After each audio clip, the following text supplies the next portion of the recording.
How's it going, everybody? Tyler Schwartz here, and welcome back to the channel. Quick video today, but I wanted to let you know that I'll be testing out an online dance class this Wednesday at 12 p.m. Eastern Standard Time.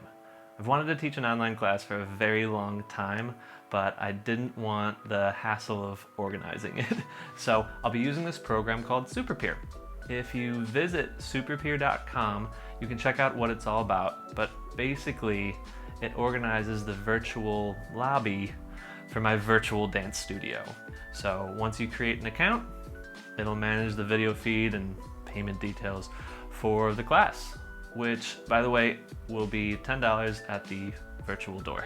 What I'm hoping to build is a series of different classes like beginner class, intermediate, soft shoe technique, hard shoe technique, skills class, etc.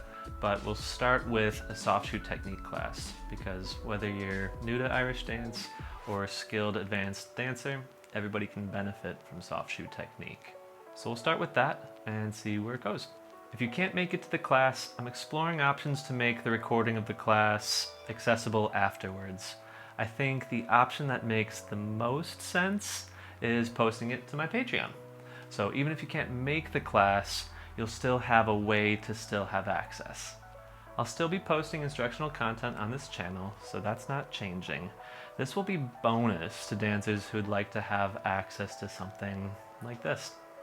Let me know what you think of this idea in the comments below, and until next time, happy dancing.